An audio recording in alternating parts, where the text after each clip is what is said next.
تم جس جگہ پہ بھی مجھ سے سوال کرو گے، توبہ استغفار کرو گے، میں تمہاری توبہ کو قبول فرمانے والا ہوں، میں بخشنے والا ہوں، تم وہاں توبہ کرنا، میں تمہاری گناہوں کو مٹا دوں گا۔ فرمایا نہیں، جب جانوں پہ ظلم کر بیٹھو تو نبی کی بارگاہ میں حاضر ہو جاؤ،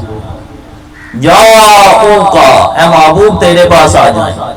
جب آ جائیں تو پھر کیا کرنا ہے؟ فاستغفر اللہ، آ کے رب سے بخشش مانگنی۔ تو سوال پیدا ہوتا تھا، بخشش تو میرے مولا تجھ سے جو ہے وہ گھر میں بیٹھ کے بھی مانگی جا سکتی تھی، بخشش تو کسی مسجد میں بیٹھ کے بھی مانگی جا سکتی تھی، بخشش تو ہر جگہ پہ مانگی جا سکتی تھی، لیکن تو نے پہلے یہ کیوں کہا کہ نبی کی بارگاہ میں آنا ہے اور بخشش مجھ سے مانگنی ہے، اور مجھ سے بخشش مانگنی ہے؟ کیونکہ اللہ رب العزت یہ بتانا چاہ رہا ہے کہ بخشش بھی اسی کو ملے گی جو نبی کے در پہ موجود ہوگا، جو اس نبی کی بارگاہ میں بیٹھے گا اور اس نبی کے وسیلے سے دعا مانگے گا۔ اس نبی کی بارگاہ میں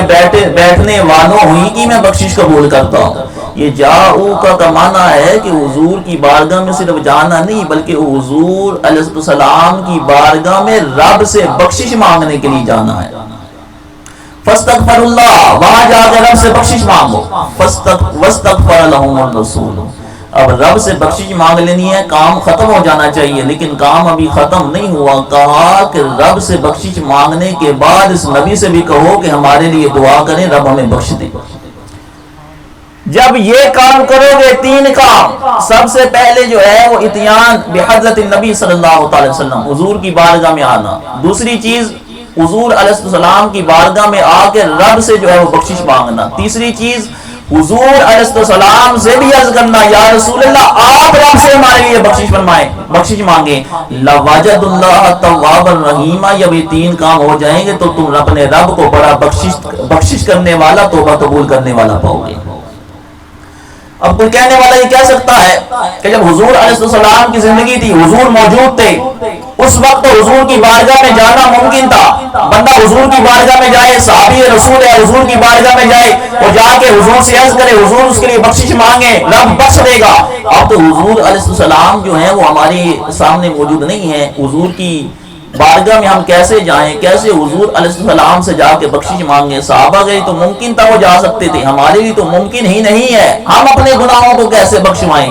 علماء نے فرمایا ہے، امام زرقانی نے جو ہے وہ شرح زرقانی مواہب میں لکھا، اور اس کے علاوہ جو ہے علامہ سمعودی نے وفاء الوفا میں لکھا، اس کے علاوہ جو ہے امام فخر الدین رازی نے لکھا، کثیر محدثین اور علماء نے اس بات کو ذکر کیا کہ ان نبی صلی اللہ تعالی علیہ وسلم حی فی قبرہ یرزق، حضور علیہ السلام اپنی قبر انور میں زندہ ہیں، حضور کو رزق دیا جاتا ہے، اور حضور علیہ السلام کی زندگی کے جو معاملات تھے وہ ابھی بھی باقی ہیں، حضور کے وصال ظاہری کے بعد بھی حضور کی زندگی کے تمام جو معاملات ہیں وہ باقی ہیں۔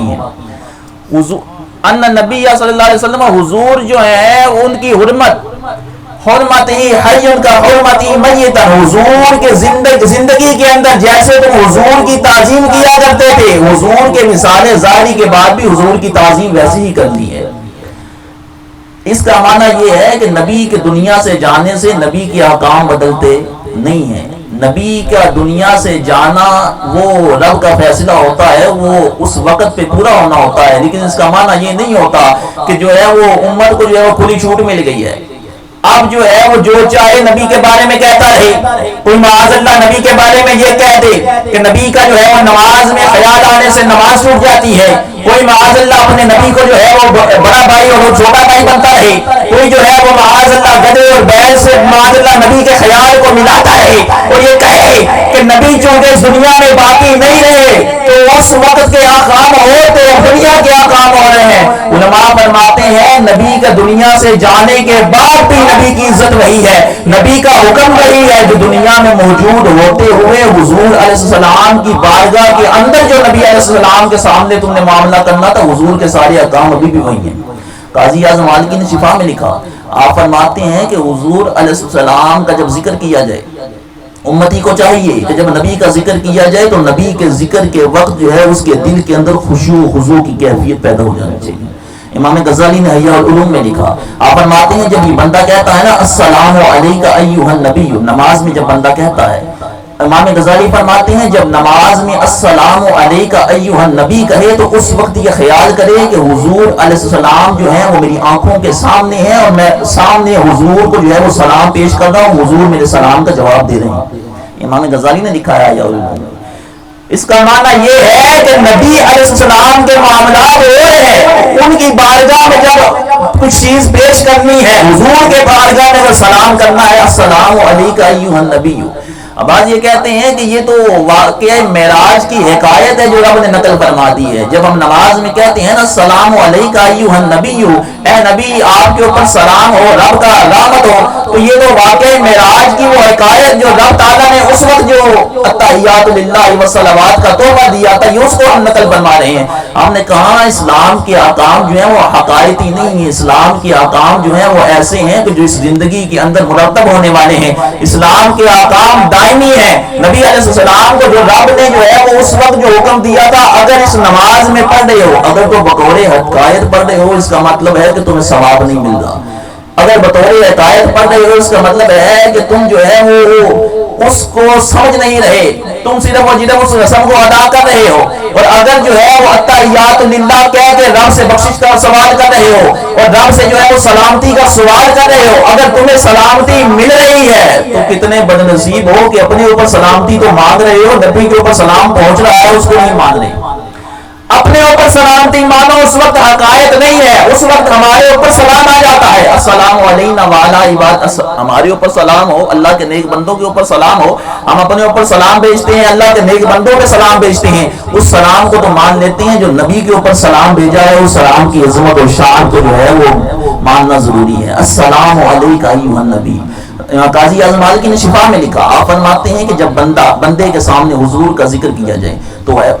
حضور کی تعظیم اور توقیر اس کے ذہن میں ایسے ہی ہونی چاہیے جیسے کہ اگر حضور علیہ السلام اس کی زندگی کے اندر حضور اس کے سامنے بیٹھے ہوئے ہوتے اور حضور اس سے کلام کر رہے ہوتے، اور جیسے حضور اس سے کلام کر رہے ہوتے تو جو اس کے دل کی کیفیت ہونی چاہیے، جو رکت اس کے اوپر طاری ہو جانی چاہیے، جب نبی کا کلام سنے، کوئی حدیث سنے، حضور کا ذکر کرے، آپ فرماتے ہیں کہ حضور کے وصال ظاہری کے بعد بھی اس کی کیفیت وہی ہونی چاہیے،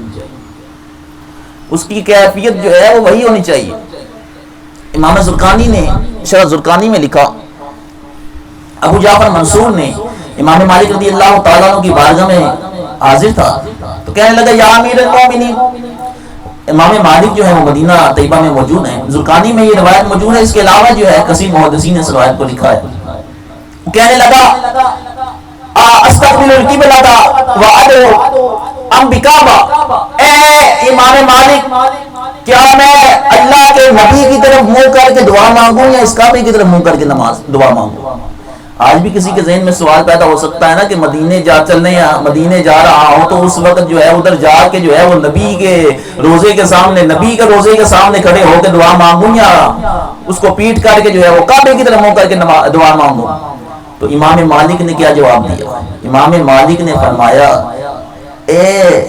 ابو جعفر منصور، دعا اس کی طرف مانگ جو قیامت کے دن تیرا وسیلہ ہوں گے۔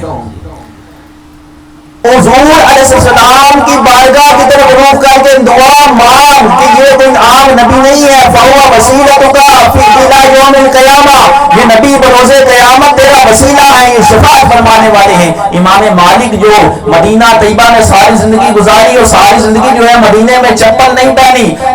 اور جو پیشاب وغیرہ اور اپنے حاجت وغیرہ بھی باہر جا کے کر کے آتے ہیں مدینے کے احترام کی وجہ سے، وہ کہہ رہے ہیں کہ جب دعا مانگنی ہے تو حضور کے روزے کی طرف منہ کر کے دعا مانگنی۔ اس کا مطلب یہ ہے کہ امام مالک رضی اللہ تعالی عنہ کا بھی عقیدہ یہ ہے کہ جب نبی علیہ السلام کی حضور کے چہرے کی طرف دعا کر کے مانگو گے تو دعا تو رب سے ہی مانگ رہی ہو، لیکن جو چہرہ کیا ہوا ہے وہ نبی کی طرف کیا ہوا ہے، تو یہ جو ہے وہ حضور علیہ السلام کی تعظیم، حضور کی توقیر کا تقاضا ہے کہ جب کسی بندے کو عزت دینی ہوتی ہے تو بندہ اس کی طرف منہ کر کے جو ہے وہ سوال کرتا ہے۔ میں تھوڑے کو کوئی چیز لینی ہے تو میرا منہ ادھر ہے تو مانگنا میں تھوڑے کو ہوں۔ اگر میں دنیاوی معاملات میں بھی کسی سے کسی چیز کا سوال کرنا ہوتا ہے، چہرہ اس طرف کیا ہو، مانگ اس سے رہا ہو، تو کہا جائے گا کہ بے ادب ہے۔ اسی طرح جب نبی کی بارگاہ میں جانا ہے تو چہرہ مانگ اگرچہ رب سے ہی رہا ہو، لیکن چونکہ نبی کے وسیلے سے مانگ رہا ہو، اس نبی کے وسیلے سے ہی عطا ہونا ہے، اس لیے چہرہ جو ہے وہ نبی کی طرف پھیرنا ہے، چہرہ جو ہے وہ حضور علیہ السلام کی طرف ہونا چاہیے۔ تو یہ حضور علیہ السلام کا ادب کون سکھا رہا ہے؟ یہ امام مالک سکھا رہے ہیں۔ یہ بڑے بڑے اکابر آئمہ جو ہیں وہ حضور علیہ السلام، امام مالک نے حضرت ایوب سختیانی کے بارے میں، اپنے شیخ کے بارے میں، اپنے استاد کے بارے میں لکھا۔ امام مالک فرماتے ہیں میں نے ایوب سختیانی سے زیادہ حضور کا ادب کرنے والا بندہ نہیں دیکھا۔ امام مالک خود وہ ہستی ہے کہ جب ممبر پہ جلوہ افروز ہوتی ہیں، حضور کی حدیث پڑھاتے ہیں تو پہلے غسل کرتے ہیں، اس کے بعد عطر لگاتے ہیں، وہ حضور کی حدیث پر آ کے ممبر کے اوپر جلوہ افروز ہو کے حضور کی حدیث کو پڑھاتے ہیں، حضور کی حدیث کی ادب کی وجہ سے۔ آپ فرماتے ہیں یہ میں نے ادب اپنے شیخ ایوب سختیانی سے سیکھا ہے۔ آپ فرماتے ہیں میں تو بھی کچھ بھی نہیں کرتا، میرا شیخ ایسا تھا کہ جب میں حضور کا نام لیتا تو اس کی آنکھوں میں آنسو آ جایا کرتے تھے۔ جب میں حضور کا نام لیتا، حضور کی کوئی حدیث پڑھتا تو ایوب سختیانی کی آنکھوں سے آنسوؤں کی لڑی جو ہے ٹپکنے لگتی۔ وہ ایوب سختیانی جو ہے وہ حدیث پاک ادھر رکھ کے جو ہے وہ رونا شروع کر دیا کرتے تھے۔ یہ اکابر علماء اللہ کے فضل سے جو ہے وہ حضور کا ادب اور حضور کی تعظیم رب تعالیٰ نے ان کو ایسی عطا کی تھی۔ بخاری شریف کے اندر روایت موجود ہے، حضرت عروہ بن مسعود ثقفی رضی اللہ تعالیٰ عنہ اس کے راوی ہیں، یہ بھی مسلمان نہیں ہوئے تھے، حضور کی بارگاہ میں آتے ہیں اور آ کے واقعہ تو ان کا کچھ طویل ہے، لیکن جب انہوں نے اپنی قوم کے بارے میں جا کے جو کچھ بتایا وہ آپ کو بتانا چاہتا ہوں۔ انہوں نے جب صحابہ کو دیکھا کہ حضور علیہ السلام کی تعظیم میں صحابہ بڑھ چڑھ کے حصہ لے رہے ہیں، حضور کی کیسی تعظیم کر رہے ہیں، تو جا کے اپنی قوم کو جو ہے بتانے لگے، یا قوم لقد وفدت علی الملوک وفدت علی قیصر وکسری والنجاشی واللہ اذ رأیت مالکا یعظم اصحابہ ما یعظم اصحاب محمد محمدا۔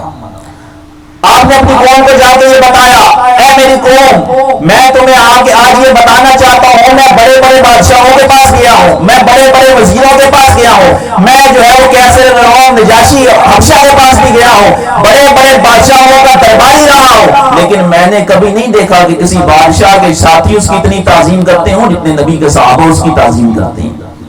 جتنے نبی کے صحابہ حضور کی تعظیم کرتے ہیں، اس نبی کی تعظیم کرتے ہیں، میں نے کسی بادشاہ کے حواریوں کو بھی نہیں دیکھا کہ وہ اس کی تعظیم کرتی ہوں۔ تو انہوں نے کہا کہ کون سی تعظیم کرتے ہیں؟ انہوں نے کہا اگر حضور علیہ السلام جو ہے وضو فرمائے وَإِذَا تَوَضَّأَ كَانُوا يَقْتَتِلُونَ عَلَى وُضُوئِهِ، جب حضور وضو کرتے ہیں تو وضو کا بچا ہوا پانی لینے کے لیے جھگڑ پڑتے ہیں،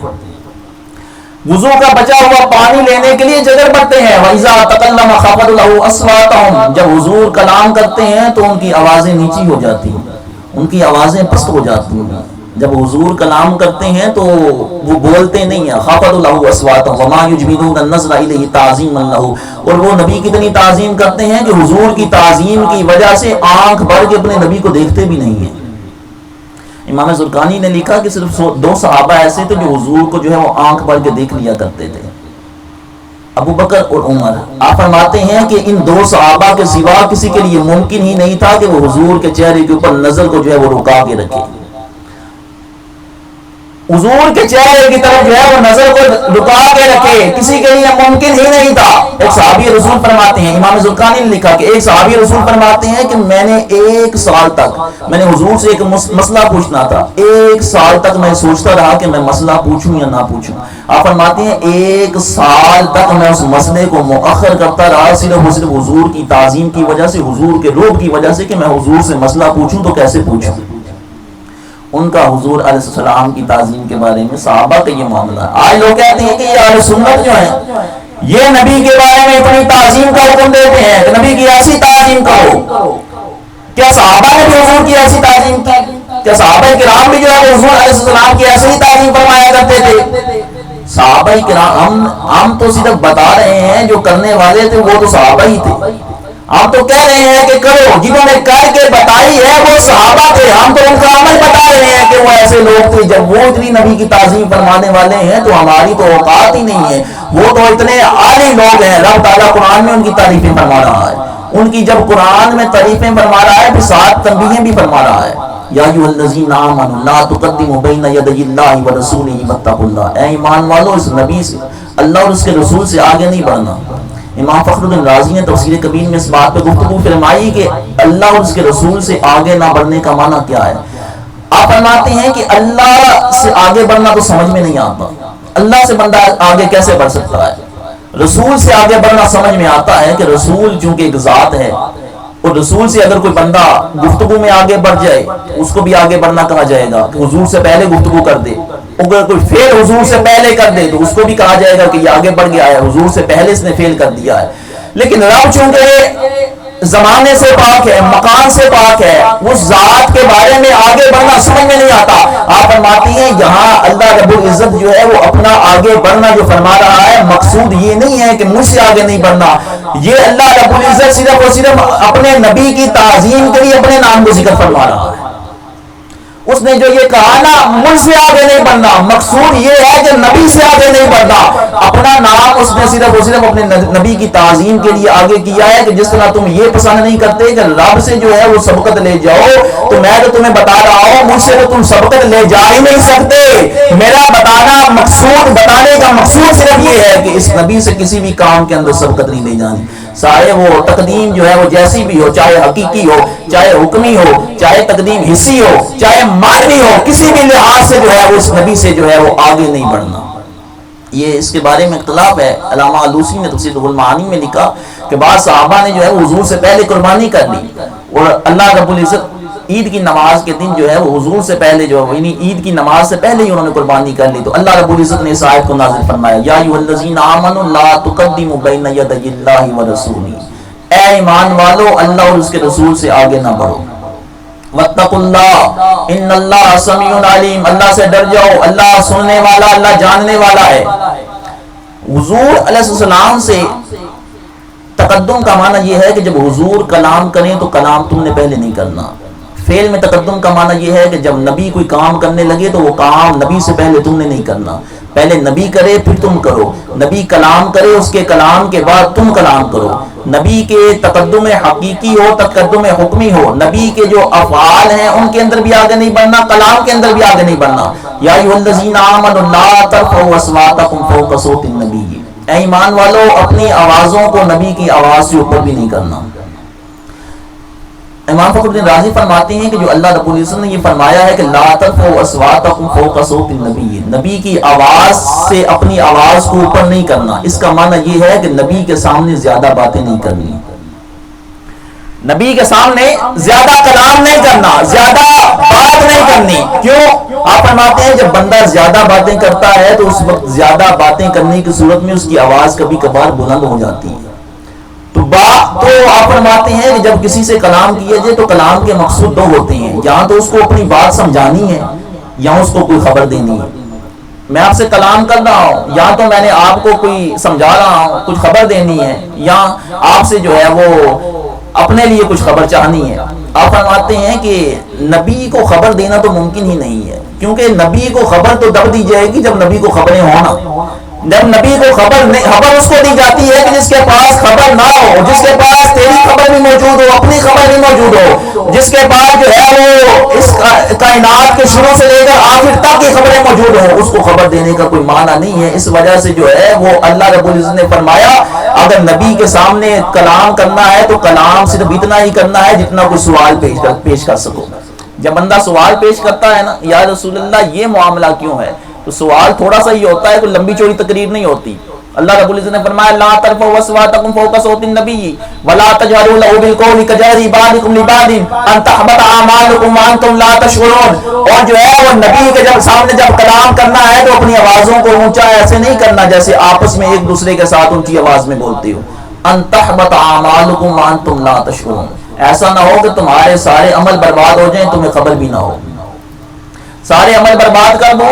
نبی سے اونچی آواز سے کلام کرنے کی وجہ سے۔ علماء نے فرمایا کہ حضور علیہ السلام کے بارے میں جو اللہ رب العزت نے یہ فرمایا ہے کہ نبی کے سامنے اونچی آواز سے بات نہیں کرنا، یہ آج بھی باقی ہے۔ اگر آج بھی کوئی نبی علیہ السلام کے روزے اطہر پہ حاضر ہوتا ہے مسند ابو یعلا کے اندر حدیث پاک موجود ہے، الانبیاء واحیاء فی قبورہم یصلون، اللہ کے محبوب علیہ السلام نے ارشاد فرمایا کہ نبی اپنی قبروں میں زندہ ہوتے ہیں، وہ قبر میں نماز بھی پڑھتے ہیں، اور ایک حدیث میں ہے کہ یرزق، ان کو قبر میں رزق بھی عطا کیا جاتا ہے۔ اور مسلم شریف کے اندر روایت موجود ہے، اللہ کے محبوب علیہ السلام کو جب شب معراج جو ہے وہ آسمانوں کی سیر کروائی گئی، حضور کو جو ہے وہ رب تعالیٰ نے سب کچھ دکھایا، حضور فرماتے ہیں کہ اس اسرا کی رات مررت علی موسیٰ فہو یصلی بی قبرہ، جب میں موسیٰ کی قبر کے پاس سے گزرا تو موسیٰ علیہ السلام اپنی قبر میں کھڑے ہو کے نماز پڑھ رہے تھے۔ علماء نے فرمایا کہ نبی اپنی قبروں میں چونکہ زندہ ہوتے ہیں، اس وجہ سے جب حضور کی بارگاہ میں حاضر ہونا ہے، مدینے بھی اگر حاضر ہونا ہے تو یہ حکم باقی ہے، ادھر آواز اونچی نہیں کرنی، ادھر جو ہے وہ نبی کے سامنے جو ہے وہ اونچی آواز میں نہیں بولنا، زیادہ کثرت کلام نہیں کرنی، ایسا نہ ہو ان تحبط اعمالکم وانتم لا تشعرون۔ اسی وجہ سے کئی علماء، کئی محدثین کے بارے میں یہ آتا ہے وہ مدینے میں ٹھہرتے نہیں تھے، وہ مدینہ شریف میں رکتے نہیں تھے، اس وجہ سے کہیں ایسا نہ ہو کہ اس مدینہ شریف کے اندر حضور علیہ السلام کی قبر انور موجود ہے اور یہاں جو ہے وہ ہم کہیں بیٹھ کے کہیں ہماری آواز اونچی ہو جائے، کہیں ان تحبط اعمالکم کے دائرے میں نہ آ جائیں، ہمارے اعمال اللہ رب العزت کہیں ضائع نہ فرما دے، اس وجہ سے وہ حضور کے مدینے میں زیادہ دیر ٹھہرتے نہیں تھے۔ نبی کی تعظیم، نبی کی توقیر حضور کے مثال ظاہری کے بعد بھی باقی ہے۔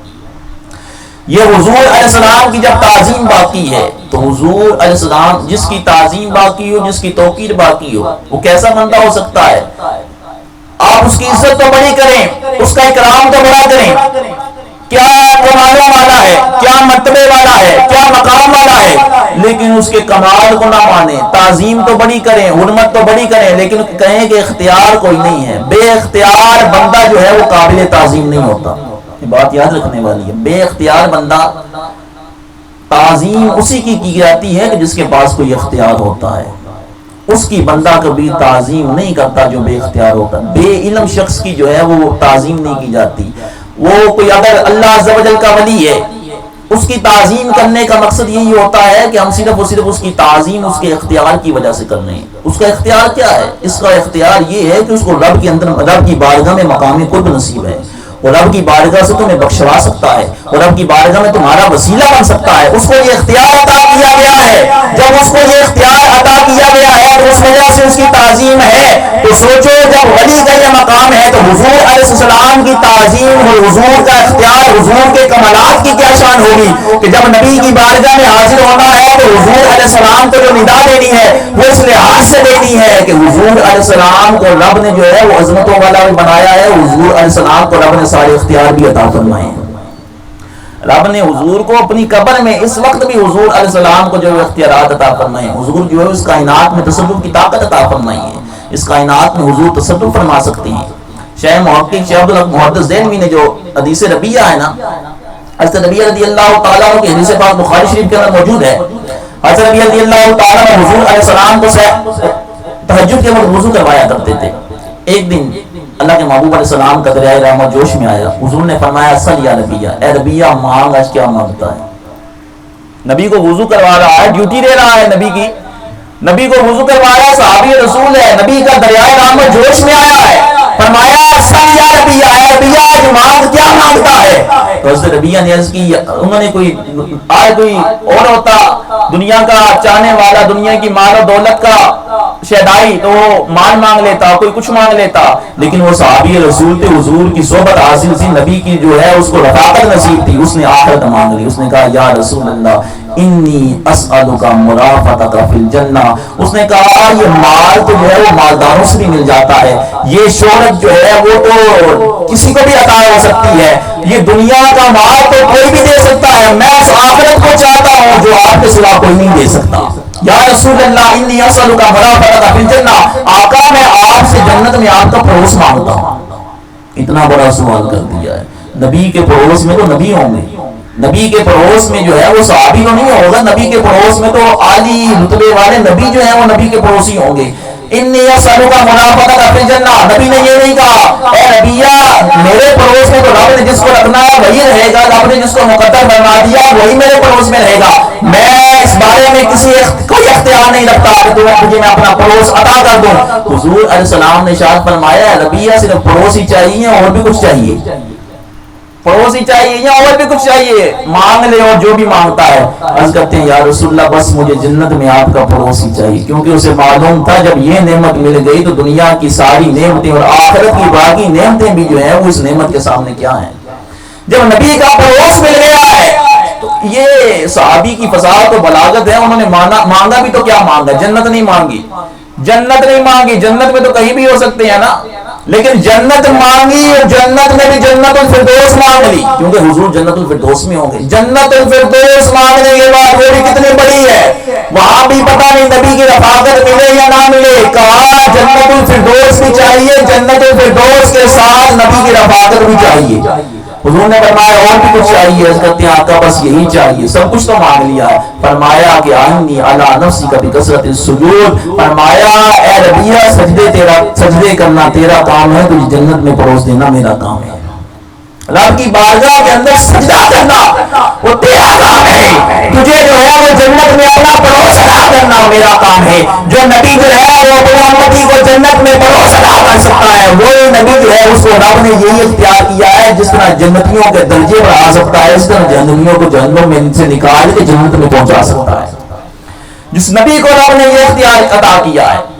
حضور کی تعظیم اور حضور کی توقیر صحابہ کرام نے جو ہے وہ کیسی کی، اور حضور علیہ السلام سے ان کی محبت کا معاملہ کیا تھا۔ آگے کیا فرمایا؟ لا ترفعوا اصواتكم فوق صوت النبي ولا تجهروا له بالقول كجهر بعضكم لبعض ان تحبط اعمالكم وانتم لا تشعرون ان الذين يغضون اصواتهم عند رسول الله اولئك الذين امتحن الله قلوبهم للتقوى لهم مغفرة واجر عظيم۔ فرمایا وہ لوگ جو حجروں کے پیچھے سے پکارتے ہیں، حجروں کے پیچھے سے پکارتے ہیں، فرمایا ان میں سے اکثر ایسے ہیں کہ وہ کچھ بھی عقل نہیں رکھتے۔ من وراء الحجرات اکثرهم لا يعقلون، ان میں سے اکثر نہیں جانتے۔ تو بات سوال یہ پیدا ہوتا ہے کہ حجروں سے پیچھے سے جو پکارنے والے تو سارے ہی کچھ نہیں جانتے، سارے ہی بے عقل ہیں۔ رب نے اکثر کو بے عقل کیوں کہا؟ کیونکہ جو بھی حجرے کے پیچھے سے پکارے گا وہ جو ہے وہ بے عقل مانا جائے گا۔ یہ رب تعالیٰ نے جو یہ فرمایا ہے یہ محاورہ عرب کے مطابق ہے۔ عرب جو ہے نا، عرب لوگ جب کسی کو یہ کہنا ہوتا ہے نا یہ سارے بندے آئے ہیں نا، سارے اگر آ گئے ہیں تو پھر بھی وہ کہتے ہیں اکثر بندہ آیا ہوا ہے، جا کثیر من الناس، کثیر لوگ آئے ہوئے ہیں۔ کیوں؟ کیونکہ وہ اس بات سے ڈرتے ہیں کہیں ہم سے جھوٹ نہ بول جائے،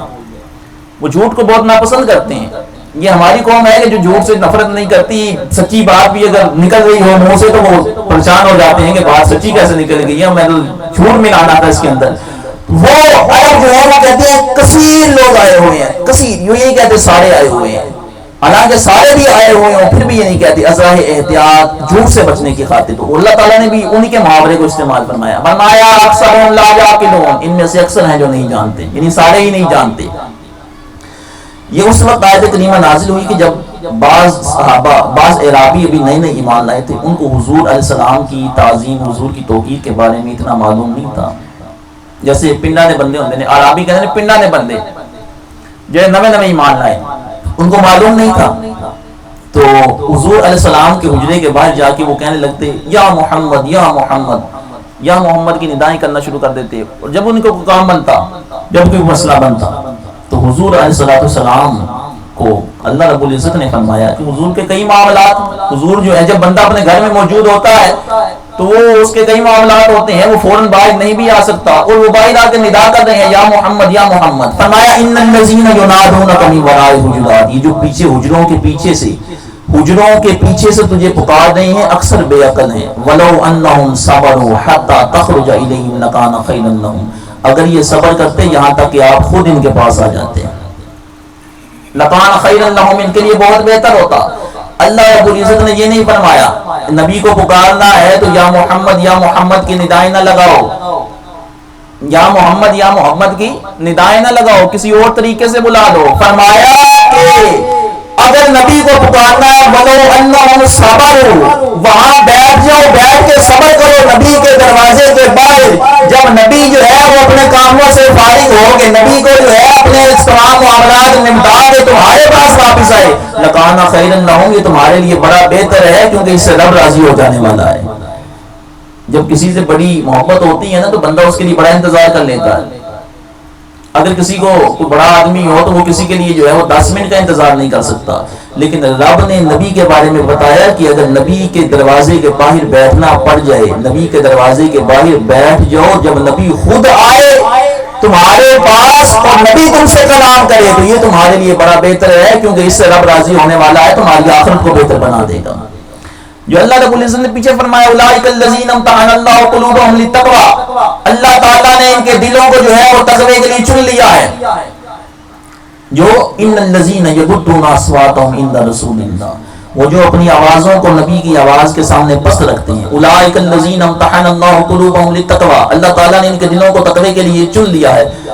امام فخر الدین رازی فرماتے ہیں جو اللہ تعالیٰ نے یہ فرمایا ہے نا کہ اللہ تعالیٰ نے ان کے دلوں کو تقوی کے لیے چن لیا ہے، آپ فرماتے ہیں اس کا مطلب یہ ہے کہ حضور کی تعظیم ہی تقوی ہے۔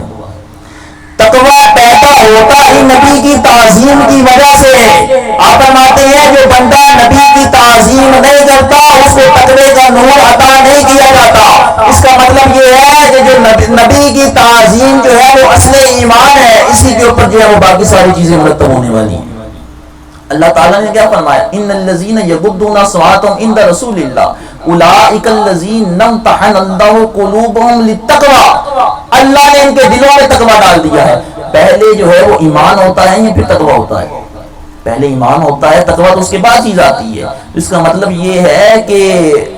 اس تقوی سے پہلے کوئی ایسی ایمانی کام کیا ہے کہ جو تقوی لا رہا ہے۔ وہ ایمانی کام کیا ہے؟ وہ ایمانی کام یہی ہے جو ایمان دلانے والا ہے، ایمان بچانے والا ہے، وہ نبی کی تعظیم، نبی کی توقیر ہے۔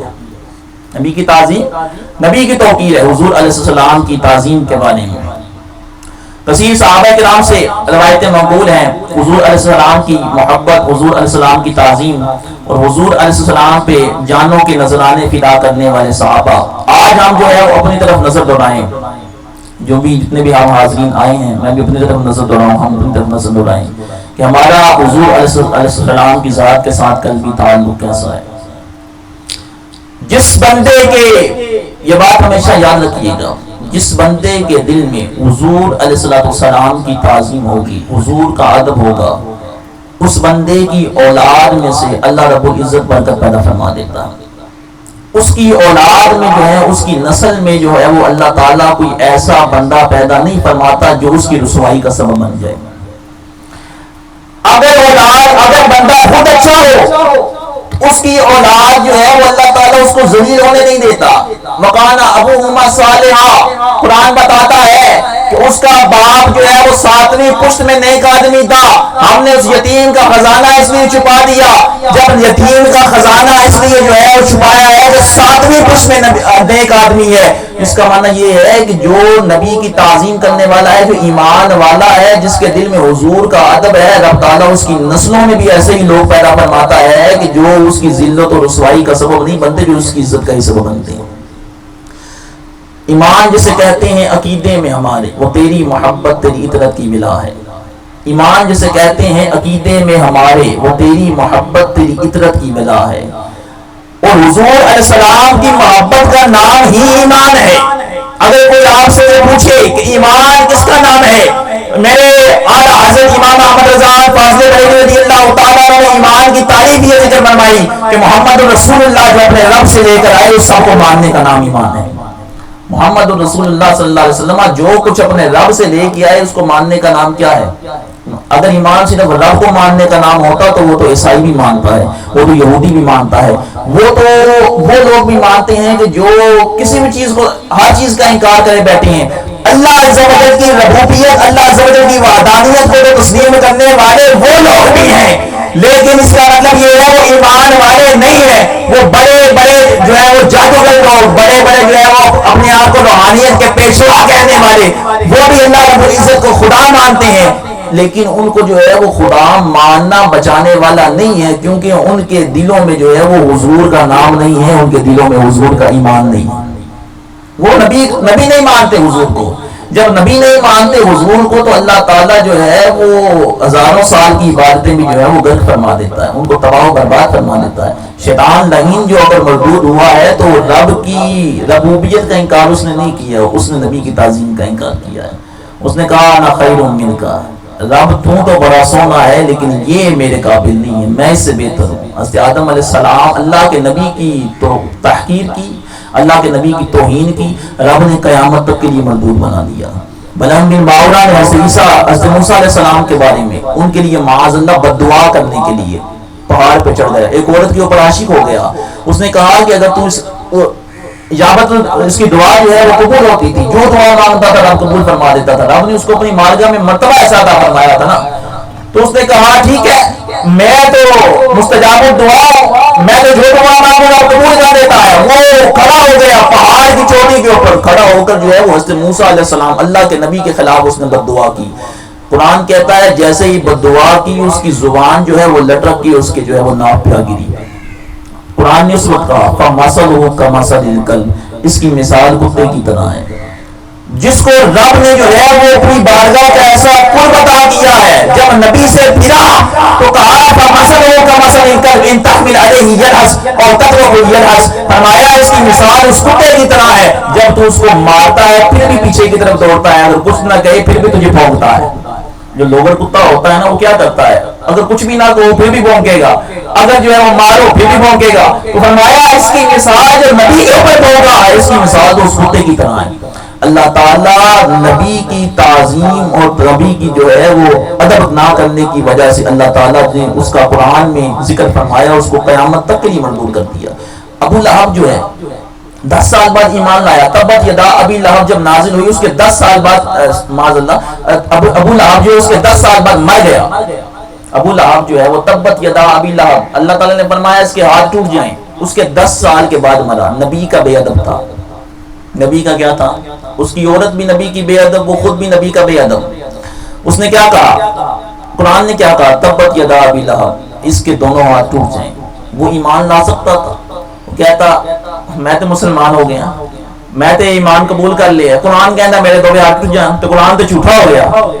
میں تو ایمان والا ہو گیا۔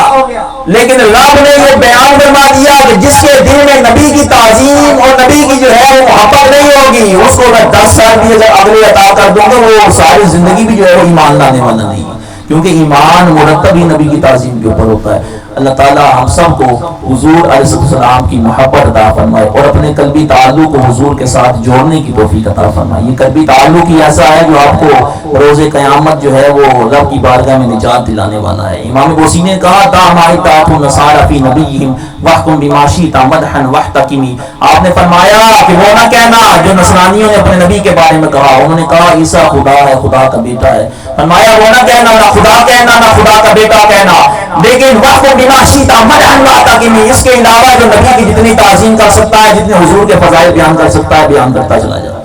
نہ خدا کہنا ہے نہ خدا کا بیٹا کہنا ہے،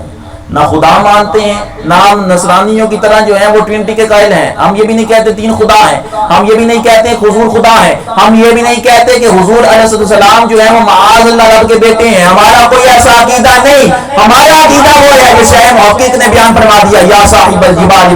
یا صاحب الجمال یا سید البشر من وجهك المنیر لقد نبل القمر لا يمكن الثناء كما كان حقه بعد خدا بزرگ تو ان قصہ مختصر۔ اللہ تعالی ہم سب کو حضور کی محبت عطا فرمائے، آمین بجاہ النبی الامین صلی اللہ تعالی علیہ وسلم۔